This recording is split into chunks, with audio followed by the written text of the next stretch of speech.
Presidente del Gobierno Regional, consejeras, consejeros, señorías, buenos días. El día 1 de julio se dio a conocer la sentencia del Tribunal Constitucional que declara inconstitucional el pago fraccionado mínimo en el impuesto de sociedades del ministro Montoro. La sentencia aborda la posible vulneración de los límites materiales del Real Decreto Ley. Por parte del Tribunal Constitucional se planteaba la vulneración del artículo 86.1 de la Constitución, ya que un decreto ley no puede afectar a los derechos, deberes y libertades de los ciudadanos regulados en el título 1, entre los que se encuentra el deber de contribuir al sostenimiento de los gastos públicos. Señorías, en el ámbito tributario, el uso del decreto ley se encuentra sometido a un doble límite. Por un lado, ha de contribuir a que sea de manera efectiva, urgente y extraordinario, y por otro, aunque dándose esa situación de urgencia, el decreto ley no puede regular ciertas materias y, en particular, no puede afectar a los derechos, deberes y libertades de los ciudadanos regulados, como dije, en el título 1 de la propia Constitución. Es decir, al deber de contribuir al sostenimiento de los gastos públicos. Señorías, todo el capítulo 1 de este decreto ley se refiere a la modificación de tributos cedidos, todo el capítulo 1. Por tanto, estas modificaciones, consejero, podrían ser inconstitucionales según la reciente sentencia del Tribunal Constitucional. Les recuerdo, sentencia de 1 de julio de este año. En este sentido, se modifican, como bien ha explicado usted, las deducciones en el tramo autonómico del IRPF, pasando del 30 al 50% por donaciones a la cultura y al deporte. En el mismo sentido, se amplía del 30 al 50% las donaciones a la investigación biosanitaria. Las personas con discapacidad, lo ha dicho, igual o superior al 33%, se podrán aplicar una deducción de 100 euros, de 400 euros quienes tengan contratado una empleada de hogar para cuidar a menores de 12 años y de 600 euros para cada mayor de 65 años o discapacitado a su cargo sin que exista un parentesco familiar.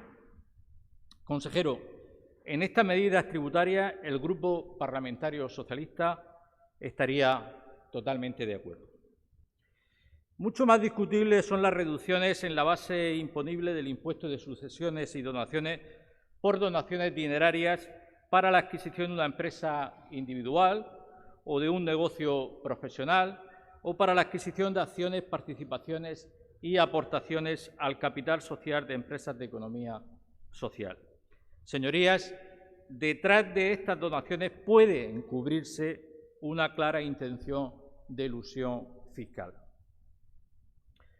Por otra parte, sí que estaríamos de acuerdo con la reducción por donaciones para la adaptación de bienes afectos al ejercicio de la actividad de la empresa a las medidas de seguridad higiénico-sanitarias exigidas por el COVID-19. Claro, consejero, siempre y cuando a esta medida se le ponga un límite temporal. Presidente, no cuenten con el apoyo del Grupo Parlamentario Socialista para continuar con las exenciones fiscales al juego. En ninguno de los casos previstos en este decreto ley. No estamos de acuerdo con la reducción del 25% de la fiscalidad a las máquinas de tipo B y tipo C para el segundo semestre del año 2020 y, por supuesto, tampoco estamos de acuerdo con bonificar la tasa fiscal al juego en el segundo trimestre del año 2020. Consejero, ¿no le parece que ya estamos aplicando demasiadas bonificaciones y exenciones fiscales al juego? Le quiero recordar que la región de Murcia es la que mayor densidad por habitante tiene de salas de juego de toda Europa. Señor Cetrán, también podría contar con el apoyo del Grupo Parlamentario Socialista en la regulación del teletrabajo. Es evidente que va a ser una herramienta imprescindible en el futuro si se regula debidamente y si no abusamos de su uso. Por otra parte, nos parece bien que se realicen estudios de viabilidad y sostenibilidad económica financiera de todos los contratos de concesión de obras y servicios. De hecho, le anuncio que el Grupo Parlamentario Socialista va a plantear en el próximo periodo legislativo que estos estudios tengan que ser validados por un órgano independiente, tal y como ya ocurre en varias comunidades autónomas. En cualquier caso, echamos en falta, consejero, la presencia de la representación sindical en la comisión que tendrá que hacer estas evaluaciones. Consejero, se lo hemos dicho en varias ocasiones, no nos gusta el urbanismo a la carta. Usted ha pasado muy por encima de este tema, que es el nuclear de este decreto ley. No nos gusta el urbanismo a la carta. Las leyes deben de ser iguales para todos.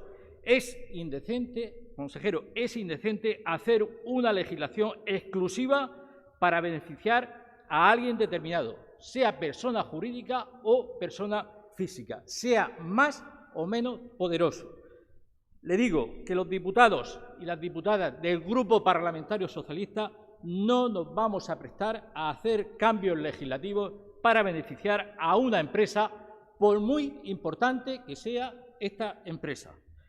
Mire, los cambios que ustedes plantean en los artículos 100 y 101 de la Ley del Suelo son, y se lo digo aquí en sede parlamentaria, un fraude de ley. Y digo que son un fraude de ley porque permiten los usos transitorios del suelo aún sin estar aprobado definitivamente el planeamiento de desarrollo, y lo son, consejero, porque lo hacen con carácter retroactivo.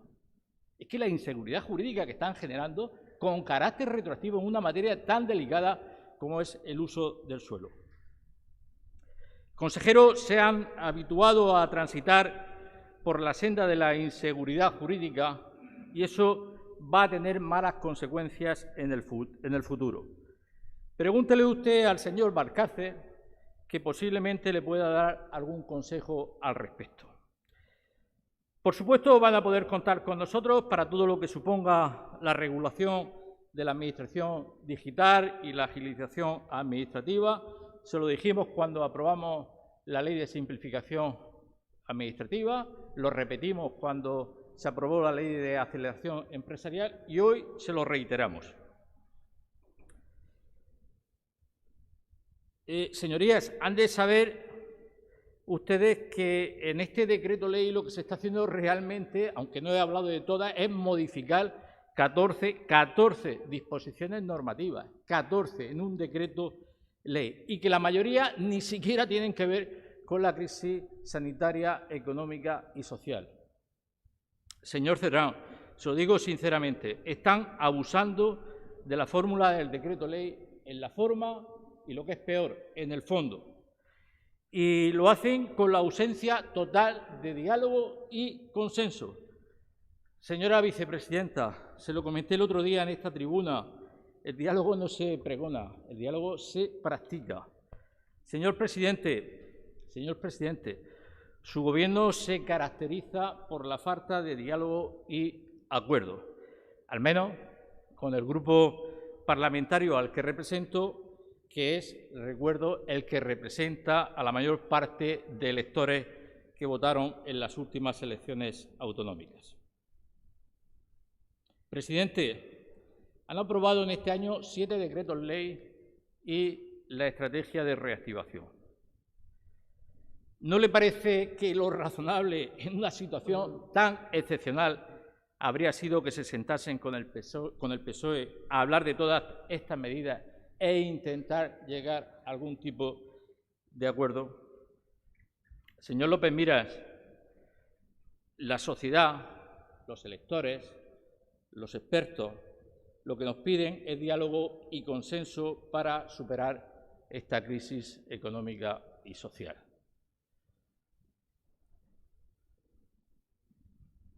En fin, los silencios lo dicen todo. Usted es la persona que debería liderar el diálogo y el consenso en esta región, tal y como han hecho la mayoría de los presidentes de las comunidades autónomas, y eso es lo que usted debería haber hecho ante esta crisis tan importante que estamos viviendo. Señorías,